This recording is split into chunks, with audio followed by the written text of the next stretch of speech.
Are you prepared to transform your well-being? I'm Sanjay Raja. My mission is to challenge our perspectives on food, fitness, and overall health. I own a successful nutrition and fitness business based in Orlando, Florida.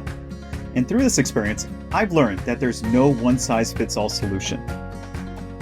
From creating delicious and healthy recipes, to training elite athletes, and even writing the book, The Food Talk. I've accumulated a wealth of knowledge, but here's the exciting part. There's always more to discover. That's why I'm embarking on a journey to connect with leading experts, unveiling the secrets to a happier, healthier life.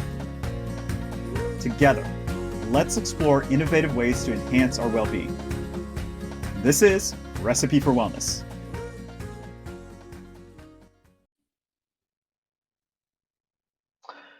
Welcome back, everyone, to another podcast episode of A Recipe for Wellness. So it's rare that I get to interview somebody whose accolades are so impressive. It kind of blows my mind, honestly. I had this gentleman on the show, which I'm not going to tell a lot about because I want you to see that interview. It's actually very life-changing in so many ways, especially with what's going on right now. So I cannot give justice to my friend Navy Bob's accolades, so I'm going to let him do it.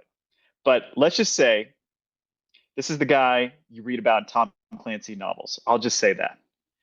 He's an amazing individual, become a great friend of mine. Without further ado, we've got our good friend, Dr. Robert Ronska, aka Navy Bob. Bob, thank you so much for coming on the program. So Sanjay, such a pleasure and honor to be here. And we work closely, and I've known you for quite some time, and you're just an incredible individual as well.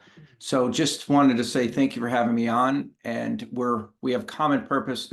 We want to make this world a better place. And so just an honor and pleasure to be here with you. Absolutely. So Navy Bob is going to be on season 1 for Recipe for Wellness. We did an interview with him in his lovely home. He was kind enough to bring us in and talk to him about some of the stuff he does. So Bob, for those of people in our audience who don't know who you are, give us a 10,000-foot view of your background, where you started, where you're at, and then we can go into some burning questions I have for you. Sure. So Sanjay, thank you again. I spent 28 years in the nuclear Navy. I was a captain of a nuclear fast attack submarine, the USS Texas. It was a New Virginia class submarine at the time. I also carried the nuclear codes, also known as the football, for President George W. Bush, the 43rd president. And I also was Commodore in charge of 10 Los Angeles fast attack submarines, the largest submarine squadron in the Pacific Fleet. And then I did unique, something that no submarine person that I know of with my background, went into healthcare for 5 years. And I looked at clinical patient safety and culture for over 5 years at Advent Health, the 10th largest hospital system in the country.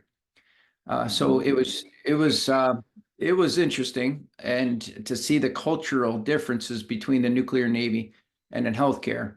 And then I was really interested in mental health. So for a year, I was a senior vice president at the Florida Chamber, leading a mental health statewide initiative.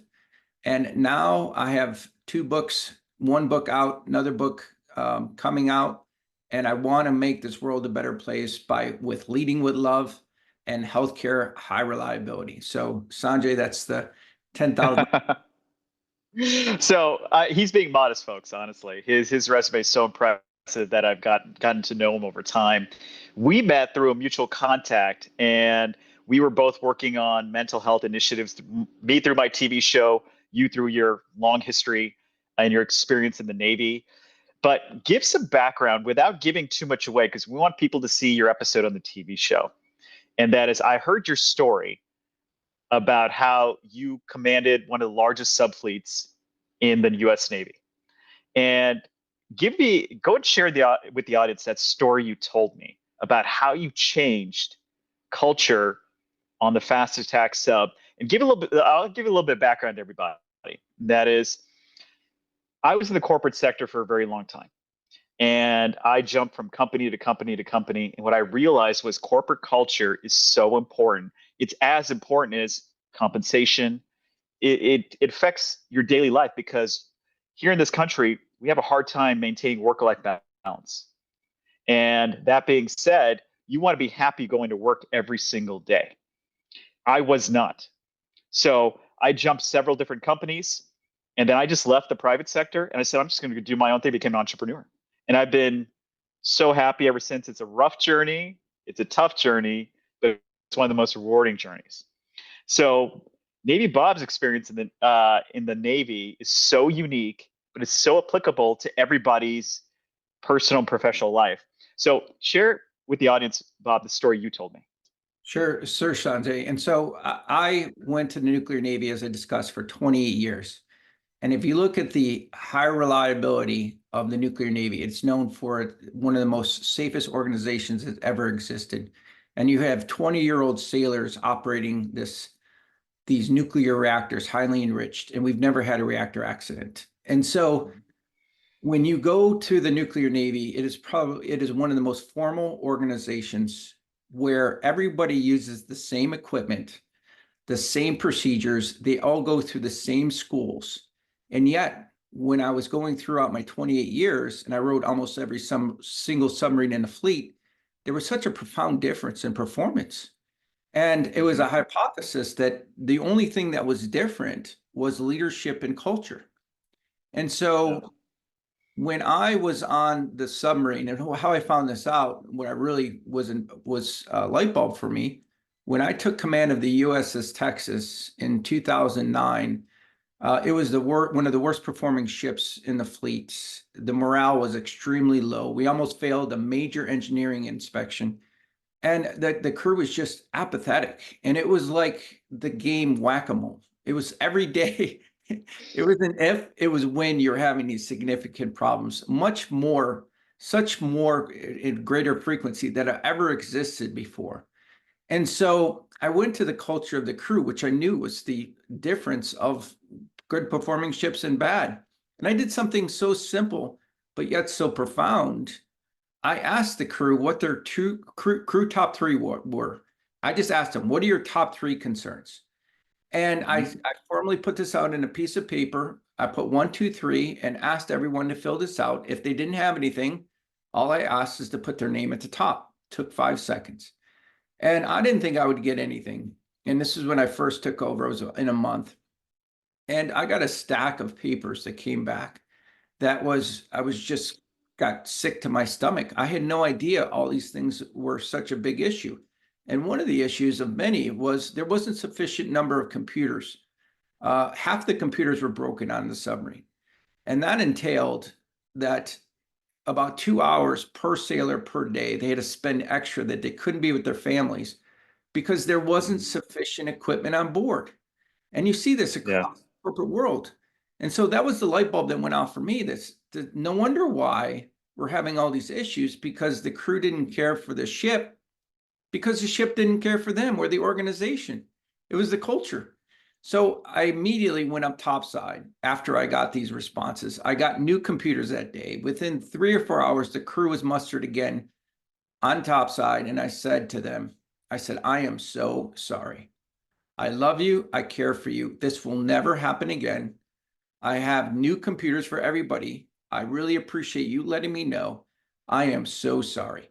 And that was the spark. About 3 months later, the crew was not fearful of making a mistake because they were going to get in trouble. They were fearful of making a mistake because they didn't want to let down the organization or the people around them. And that was like going 88 miles an hour to Back to the Future. All our outcomes Yeah. went up beyond belief. We went from Yeah. the worst performing ship to the best of 10 in about 2 years. This is objectively followed, right? It's all objective. Number of underways, retention. We had the highest retention, lowest turnover in the Pacific Fleet for 2 consecutive years in a row. And we scored the highest possible grade on that engineering exam that we almost failed about a year and a half ago. And Wow. in my book, I talk about how were we behind enemy lines? I thought the enemy had us, and not enemy, or adversary had us. And Uh-huh. it was psychological safety and the love of my crew at the end that saved the day, which would entailed about $100 million cost to the taxpayers. If you take up the cost of this $2 billion nuclear submarine and the cycles we have to do missions vital to national security, and it prevented us from being on the front page of USA Today or calling the president. And so look at the impact of leading with love and culture. It is just profound. There is a leading with love. There is there's no downsides. And I talk about this. Wow. See, you can't even quantify like the conversation we had together because Bob went so much in depth. It's such a fantastic conversation. So I can't wait for everybody to see it on the television program. But this kind of brings back to a very relevant topic right now. And I deal with this as well. So I've got a nutrition fitness company and I do corporate health and wellness with large companies all around the country. And what we're seeing is a culture of quiet quitting. We're seeing that right now. What we're also seeing is that the new generation of workers, Gen Z, I just actually posted an article on LinkedIn, which I thought was fantastic, talked about how their mental health is right now so important because they're taking time off from work to address it. Because if employers don't address it with them and create a culture where you as an employer feel taken care of, they just don't care how much money you're going to pay them. And the studies back this up. There was a study that showed that you could pay somebody $60,000, right? Anything above that, you keep paying them. But if they don't have the feeling that the company's taking care of me, they do not care, which is amazing to me. I grew up in the 80s. I'm a Gen Xer. And we thought $60,000 was a world of money. And our mentality is just work through it, work through it, work through it, and you'll be fine. So I know you've done a lot of work in this field, and your book addresses this. So let's talk about this real quick. And that is, how do you talk to companies, organizations about addressing corporate culture to foster an environment of caring so that the employees feel like the company cares for me? So Sanjay, it's such a great point. I'm amazed that more companies don't do this because they'll spend $1 today, save $1 today on wellness and culture and training, but they'll spend 100 tomorrow. Mm-hmm. And that investment in your people is it's completely a business sense proposition. And so there's data out there, as you talked about, that there was an HBR article in 2017. It talked about high trust versus low trust environments. And I came across this wonderful article when I was doing my doctorate in business administration. And it talked about what is the definition of trust. Trust is defined as having good intentions. When you lead with love, you have a mindset that you're there to serve others. You're going to get people to understand that you have good intentions. But the second thing that's so just as important is that you have to follow up your words with actions, right? So no one's going to trust you if you say you're going to do something, but you don't do it. And so this article talks about high trust versus low trust. And the survey talks about there's 74% less stress in the workplace. There's 40% less burnout. Absenteeism goes down. Productivity goes up. So the data is out there. If you build trust, and I wouldn't say it's simple. Building trust is hard, but the formula is simple. Lead with love, have good intentions, and whatever you do, just like I did with the crew top 3, you follow up with words with actions. And I will tell you, at the end, I didn't share this, but at the end of my crew top 3, I continued the top 3 throughout my command tour for 3 years. And that stack went from, say, 100 at first to 1. There was one issue at the end, and that was building trust. And that one issue that the entire crew, my last crew top 3, was there wasn't sufficient variety of hot sauces on the mess decks or the cafeteria. When you get that, That was the driving factor to the lowest turnover. No doubt in my mind. They felt they cared for the ship. They felt they were part of a family. They felt they had a purpose, and there was high standards. And so if you want to change your culture and really improve your productivity and your outcomes and build a legendary organization and make you a legendary leader, lead with love. And so that is what the mental well-being, and today, and I'll just bridge this, is that the crisis of mental health has never been more profound. If you look at our youth today, and there's all these data out there. Is it the cell phones? Is it the dopamine they get from being on their phones all the time? Whatever it is, our youth are experiencing so much more mental health issues. And there is data out there that if you have a toxic or stressful work environment, you are 3.5 times more likely to develop a substance abuse disorder. And substance abuse disorder leads to mental health or mental wellness. And then that leads to absenteeism and so forth. And so what I want to do, Sanjay, and I've seen this, when I was working at the Florida Chamber, we started this mental health initiative for Florida. We hired a national consultant, and the national consultants, what they're doing since 1963, when we closed, when President Kennedy signed the Community Care Act, we closed all the state mental health hospitals, majority of them, so that we can do community-based care. And then it didn't come through. Then the prisons became the mental. So the number one provider of mental health services in Orange County or Miami are the prisons. And so, so what you see is that what we're doing today is using the same playbook that we've used for 60, 70 years, majority. We're looking at the number of psychiatrists. We're looking at how much access we have, how many beds we have. How about we start looking at the root cause for some of these, the workplace, and how we treat people. And I've seen it, that if you treat people loving and caring, they want to come to work. The stress goes down. They're less likely to have a substance abuse disorder, less likely to have anxiety, less likely to develop serious mental health conditions. And so this is my loose brick, along with you with nutrition, which is just as important. The loose brick is, how do we train leaders how to care for people? And there's a no-lose situation. It's all win-win. Yeah, so 2 points I want to make on this. Number one, I have no doubt you fixed the hot sauce problem on the sub. I have no doubt you fixed that problem. So that's one. Secondly, so this is where it gets really interesting.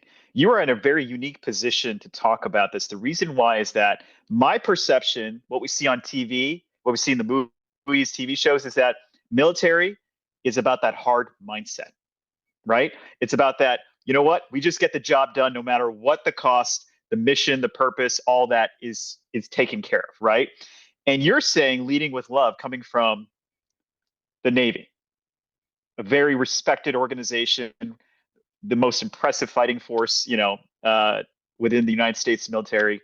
You think about this, and that is, how did you come to this conclusion, being that you were trained a certain way in the military, going up the ranks, right? And then you're saying to me, leading with love. How did you bridge that gap? So great question, Sanjay. And so I get this question all the time. Leaders think that leading with love is a sign of weakness. And in fact, it is the greatest strength. And I'm going to give some examples. I'm not talking when you lead with love, it's all touchy-feely and just there's no accountability.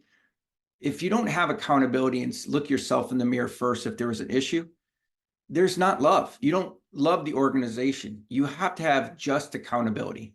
And so one of the prime examples that I use in the military, and you're completely right. We believe the military and organization and how we should train is that leaders need to command, they need to direct, they need to be.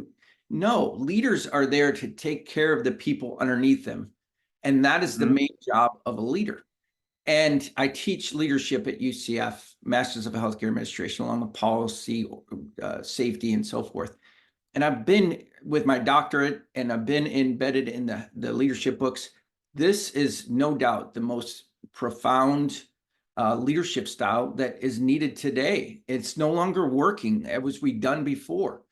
And so So I'll give you one quick example on why leading with love is just so like out there. So when you think about the Navy Hmm. SEALs, you think ruthless killers. I wouldn't mess with a Navy SEAL, and you see how effective they are. They're basically amazing of what they do. But if you look at this is when I reflected back at my time when I was an executive officer on board a Los Angeles class fast attack submarine. It was the USS La Jolla, and USS La Jolla had this capability to deploy with SEALs, and we deployed with SEAL Delivery Team 1. And while we were deployed for 2 months away from our home port, the Lone Survivor movie in real life was happening. Hmm. And this is when Michael Murphy made the phone call, sacrificed knowingly he was going to die, to make a Yeah. phone call on Iridium phone to bring in reinforcements to save the people that he loved and cared for. And Yeah. in the movie, it talks about the lone survivor, which was Marcus Luttrell.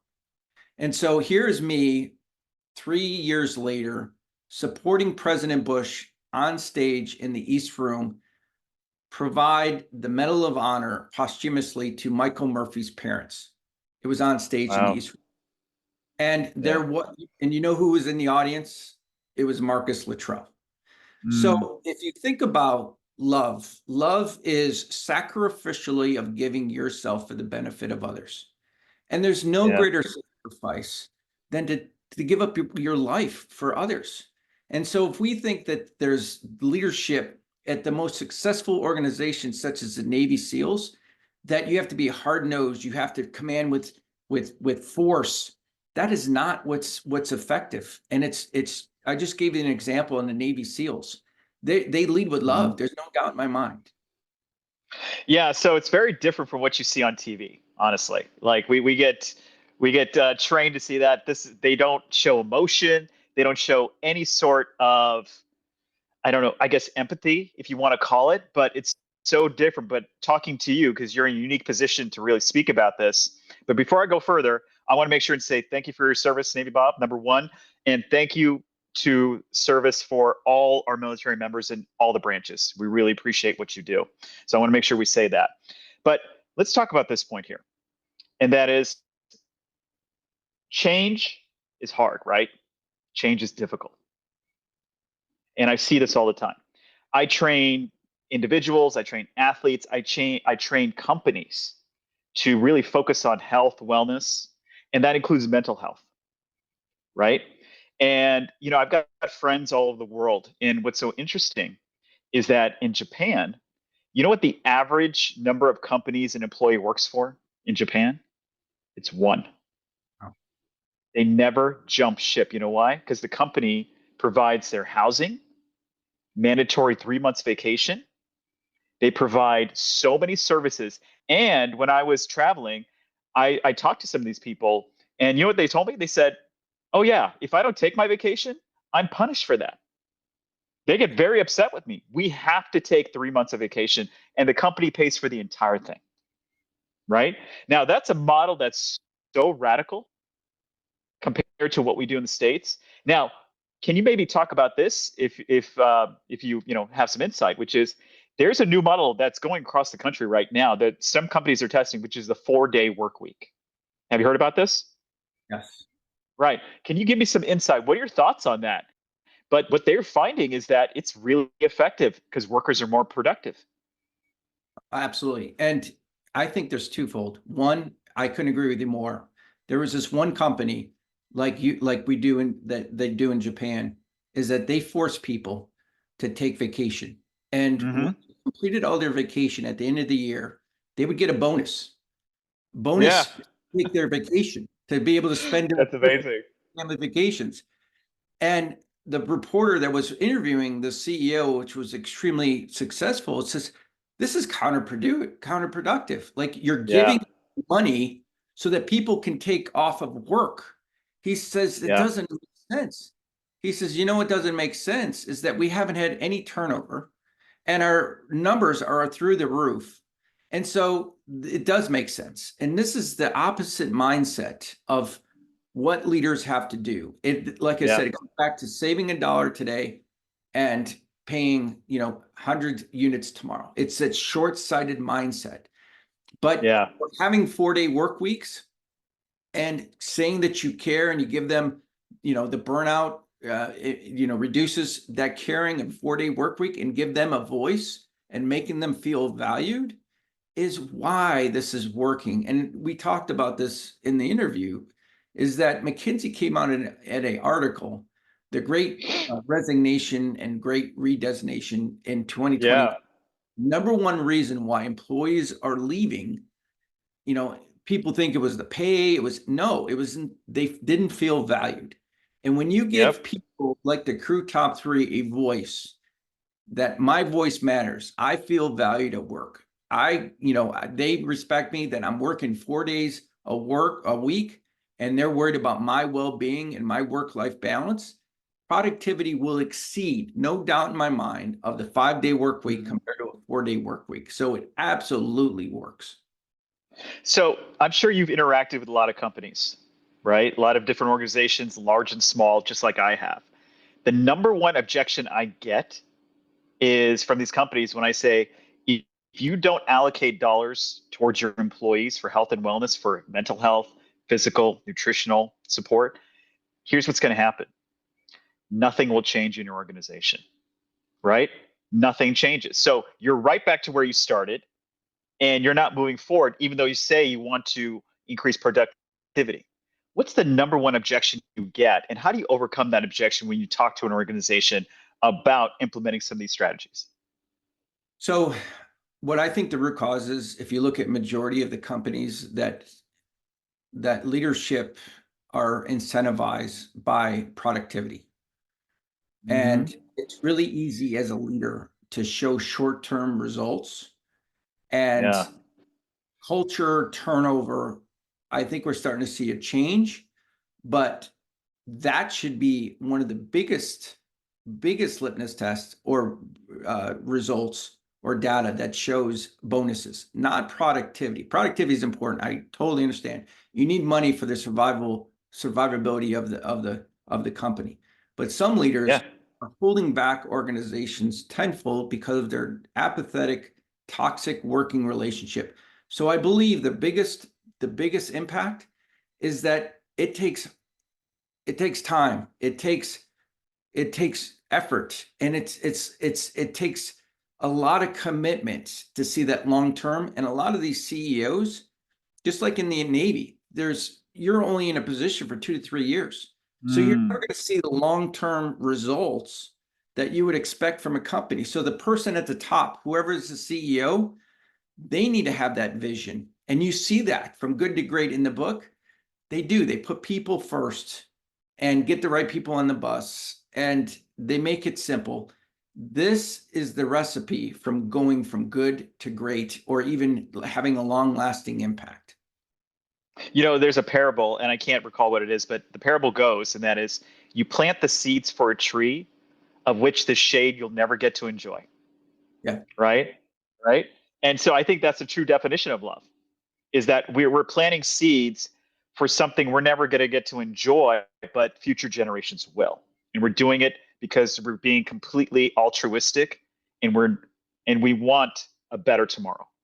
Yeah. And Sanjay, here's a great point. There is short-term gains and there's the long-term gains. And even in the short-term gains, there's these singles, doubles that you can get. So at one of the hospital systems that I work with, they have this Glint survey. It basically measures the leadership engagement. And it's based on 4 different things. It's 4 things that they ask their employees. It's the Net Promoter Score, basically how much you care, how much would you recommend your leader to someone else. It is feedback, rounding, and recognition. Those 4 things. Those 4 things put in the survey, and if you scored above a 92, whatever that scale was, the turnover rate was about 17%. When you went down Wow. to 72% or 72 rating, your turnover went up to 33%. And that was equivalent at this one hospital system of $100 million extra per year because of turnover. going from 17% to 33%. Can you imagine your wellness initiatives by just formally coming up with a recognition program, a feedback program, and so forth, that you could save the company? It would be a drop in a bucket, maybe $2 million to create all these things and feeling of recognition and feedback to the corporations. Because I hear a lot from different companies. I'm tired of these $5 gift cards. I'm tired of these pizza parties. This is just, and so you could say, this is what I don't understand. Some of these corporations are so smart business-wise, but they Yeah. can make foolish decisions when it comes to people. This is such a great point because I worked in so many different sectors in the private sector before I started doing this. I worked in the medical private sector with medical device companies. So I'll speak on this point, and that is, you felt like you're a mercenary. You went to the highest bidder every single time, and so every company would poach every single company. That's what would happen.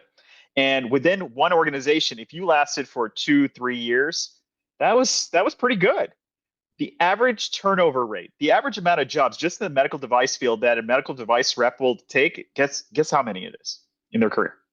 7. Wow. 7 times. Well, if you And want, I could speak from personal experience. I went through it like 8 times. well, I've been on this search data finding, and I'd love to get your thoughts as well, Sanjay. Yeah. I believe that this started with the Jack Welch GE model, where Yeah. the corporations were taught, CEOs, that it's all about the shareholder and it's not Yep. about the people. And Yep. Jack Welch, I just met with a person that knew him personally. And I think Jack Welch's intentions were pure. He would go in a board meeting and then say, look, because of what we're doing, this person's 401k is now this. Because look how successful we are. This person now has this extra money. So he had good Yeah. intentions that he was doing it for the employers, but that didn't get translated to a lot of the corporate culture today, where they're in business for the sole purpose of making money and appeasing shareholders. And what they're really in business for is to make this community and their employers better. And sure, money is important, right? There's a certain point where you get greedy, where you get feedback. There's some hospital systems that are making 10, 15% margins. I mean, Yeah.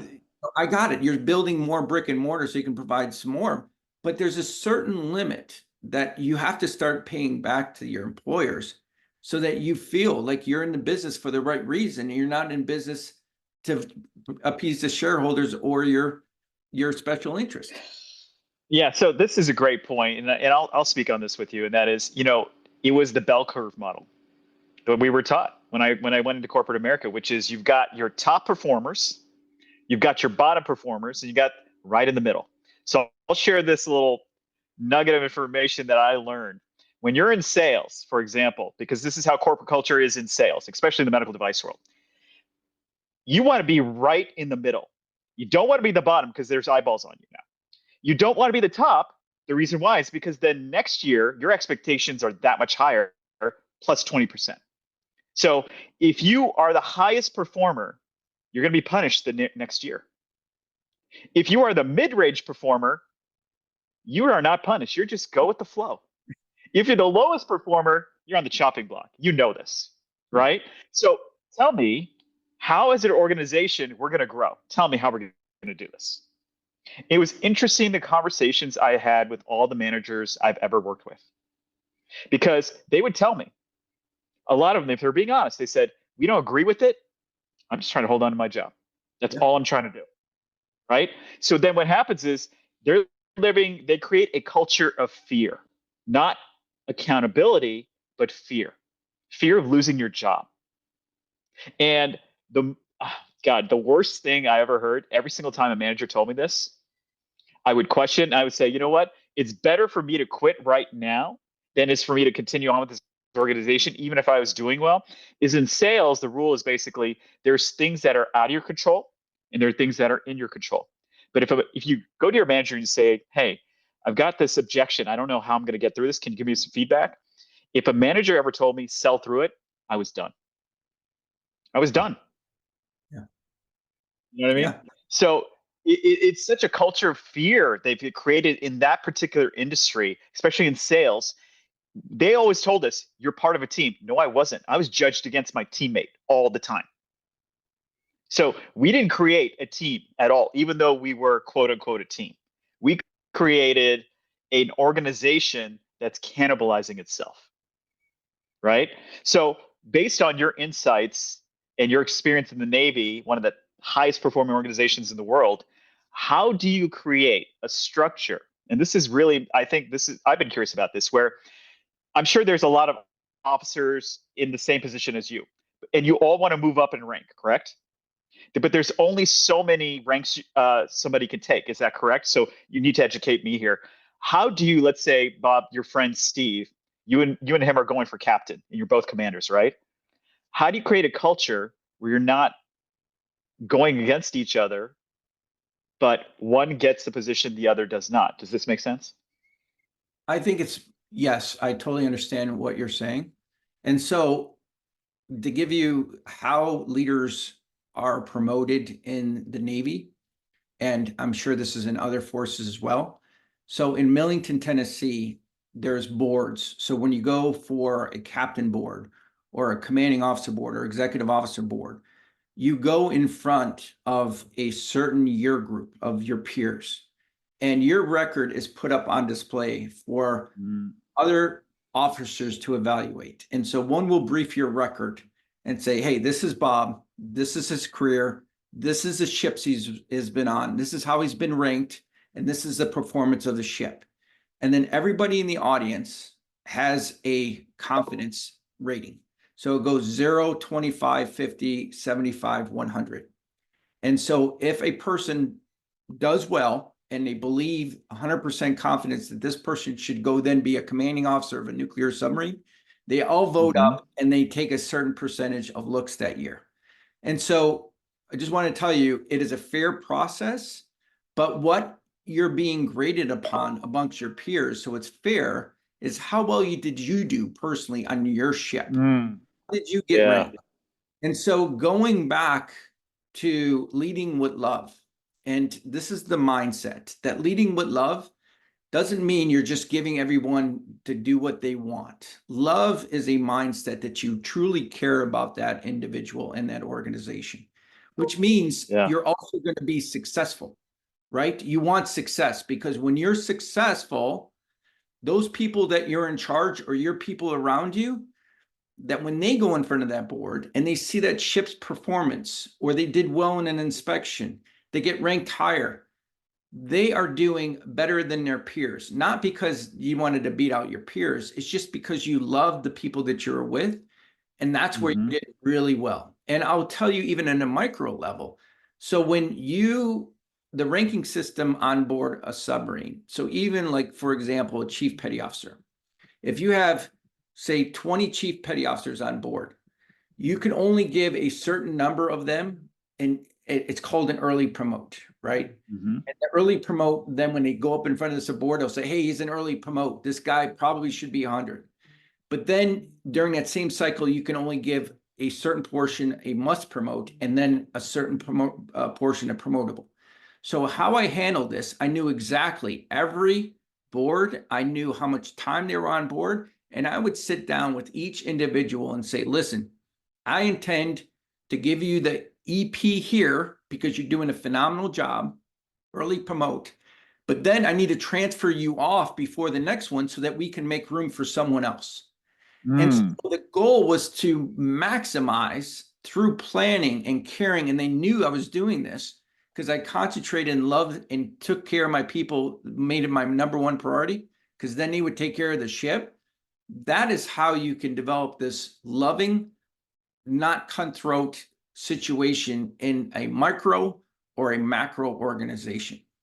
Wow, that's amazing. See, I wish this mindset was taken more into account with corporate America because we are cannibalizing our own organization. And it just, I don't think leadership really sees that. I've got people who are friends of mine who are still in the private sector, still working in these industries. and everything is great the first couple of years. And the running joke in any, the first couple of years of private sector work is that it's the honeymoon period. Everything's awesome. Everything's great. You're the greatest thing in the world. But then what happens is you're only as good as your last sale. They don't see the foresight, which is you're going to have ebbs and flows. You're going to have peaks and valleys. So they don't see 10 years down the road that you're a valued asset. They see 10 feet down the road. What did you do for me lately? That's the mentality. And that is not leading with love. Leading with Yeah. love is seeing if someone is having a bad quarter, instead of going after that person because they're a bad person, you go to that person to say, are you okay? Is there something going on at home? Is there anything I can help you with? And if it's training to get them up to the point, get them the training that they need or the resources they have or what they need. And this is leading with love. We tend to do exactly the opposite of what you said, Sanjay. When someone doesn't perform poorly, you want to punish them. You want to go after them. You want to discard them. That is not leading with love. And that is why a lot of these companies are not sustainable. Yeah. So I want to talk about this one more point before we talk about what you've been doing, where you're going to be. I want everybody to connect with you. But I think this is a great question for entrepreneurs and for organizations. Your experience in the Navy, you oversaw so many people, correct? So that being said, think of a time, no names, of course, where you had to talk to somebody and have an uncomfortable conversation about their performance. You've given them training. You've given them as much support as you can give, but it was just a case where it wasn't going anywhere. How do you have that conversation? And what was the outcome? So I'll give you one great example. And this is why leading with love is so profound, impactful. Mm-hmm.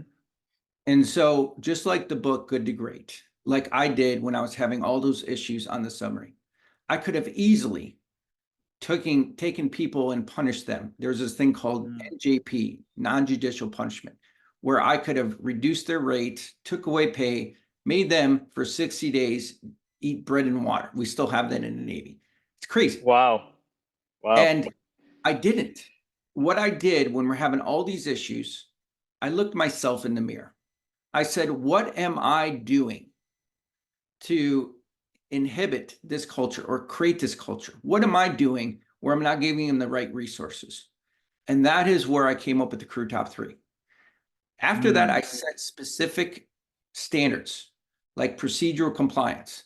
I would define it and I would then hold people accountable once they clearly knew what the standards were. And I'll give you one example, personal example. When I first got there, and I think this is a great example with leading with love and accountability. So there was a sailor that was struggling to get qualified. When you go on board a submarine, you have a certain time period to qualify a specific watch station. Yep. Because then you can be a contributing person. And then, the number of people standing this watch, which means that when you're in port, you might get an extra day home, right? So it's really important to get these people qualified as soon as possible, but you have to weigh in to make sure that they are qualified so you're not jeopardizing the safety or well-being of the submarine as well. And so there's this one sailor that had a specific time period, and my chief of the boat, the lead senior enlisted person on board, he comes in my stateroom, he says, Petty Officer Smith, I'm using an opposite or not a fictive. Yeah. Petty Officer Smith, this guy, he's not getting qualified. He's a piece of what. We need to kick him off the ship immediately. And I says, we're not kicking off anybody until we give them a fair chance. We figure out what is going on with their life. So I gave that individual a LOI or performance, and it was signed by me. And it was very clear, and it was nothing like going to the moon, very clear, easy. All you have to do is for 15 weeks, you got to get these number of points and track them. And I took him in my stateroom. I said, do you understand if we don't do this, and I asked him, is there any barriers? Will you have anything going on? What do you need? You're like, no, sir, I'm good. I'm going to, there's no barriers. I said, if you need any of these signatures, you need any help, you come to me and I'll actually give them to you, because that's how I treated the crew. And so I couldn't hold his hand every week, but I would check in maybe Yeah. week 4, week 6. How you doing? You good? And when the time came to be able to do this or not, he wasn't even close. Oh, wow. And I kicked him off the ship. And I said, Wow. that's leading with love. And Yeah. afterwards, where I was doing my book tour, that individual came up to me and thanked me Oh, wow. Yeah. because he knew, and it wasn't vindictive. It wasn't there. But if I didn't do that, I wouldn't love the rest of the people that were supporting him. So Yeah. I gave him the right chance. I gave him ample opportunity, gave him clear expectations of what he needed to do. He understood those expectations. And when he didn't meet it, he was like, for example, the SEALs, right? Buds. I think it's an 80% attrition rate. Are they doing that Yeah. because Yeah. they Something want like to that. punish people or make them feel terrible? No, they're doing it for out of love because they have such a rigorous requirement and physical environment sometimes that they need to protect others. And if they don't meet this standard, they're not in the SEAL team. And it's not because they're Yep. not doing it because they want to make people feel bad. They're doing it because of the love of the people that are in there, because of what they're doing. So Yeah. that's holding standards, and that is tough love. See, that's such a great example of how you work with somebody, create accountability standards are there for them to help them along the way. But even if they don't meet them, they didn't take it personally because you put the accountability back on them, which is amazing. That's a great story. I love that. You And know, and and and and I will tell you that I've been in multiple corporate or some corporations that they give a mhm. employer a PIP, right? A performance Yes. improvement. And Yep. when Yep. you look at this, it's impossible. It's Yeah. impossible. It's a check in the box to be able to get this person relief. And Yeah. there was multiple times when I said, no, this is not an execute. If you really want to make this person succeed, you got to give them clear objectives to go forward. And if they don't meet it, then you can. But this PIP is unexecuted. I couldn't do this. Anybody can. Yeah.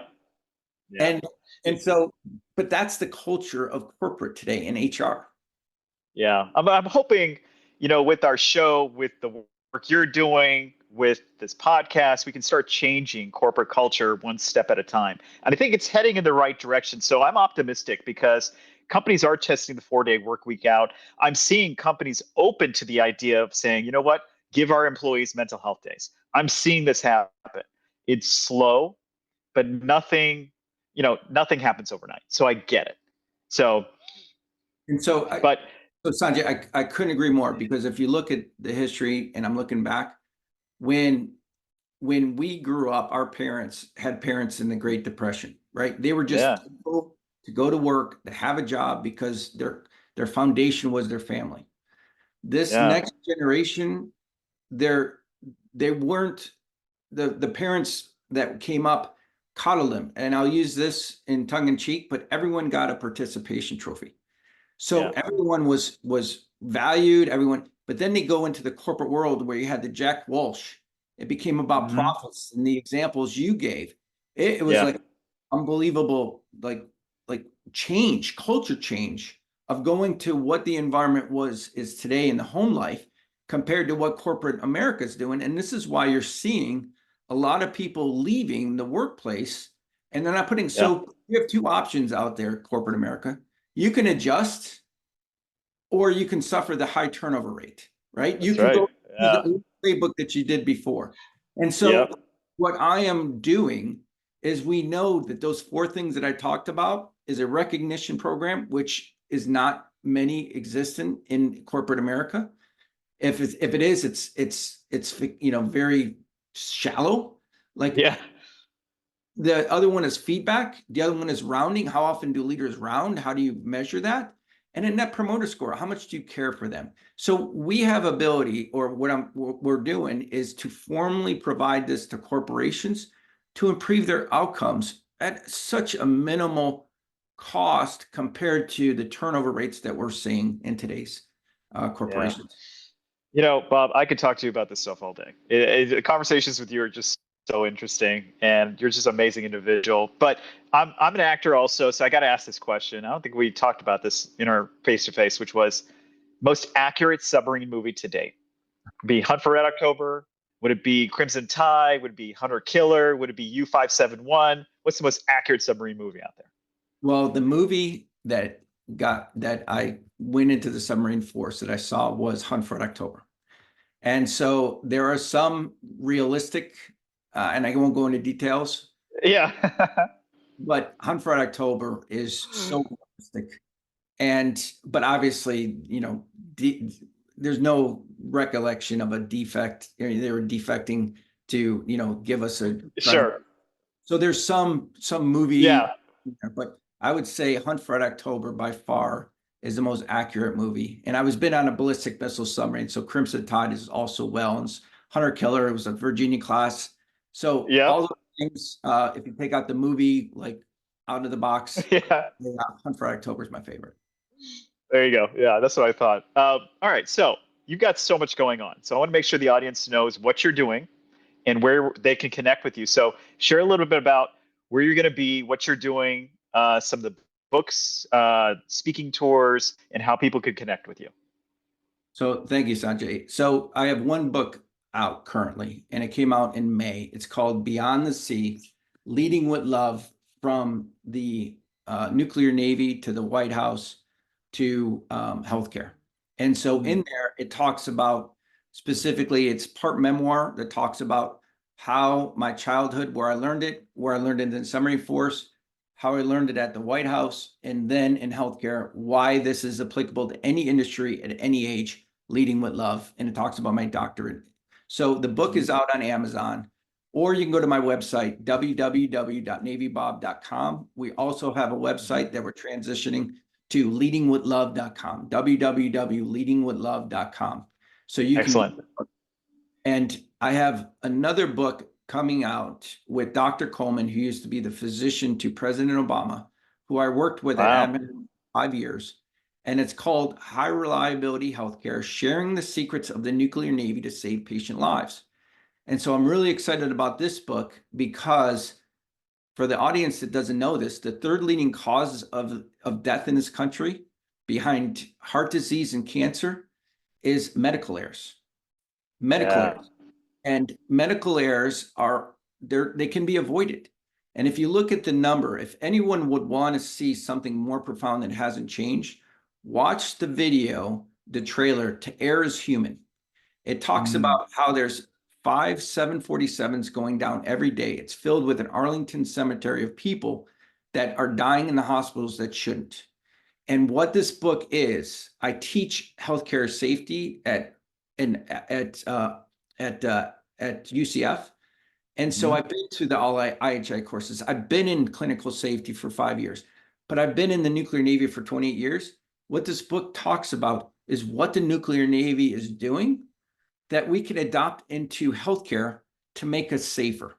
And so this book is applicable to anybody in healthcare that really wants to improve their safety and the well-being and not have your employees become a second victim because of making errors.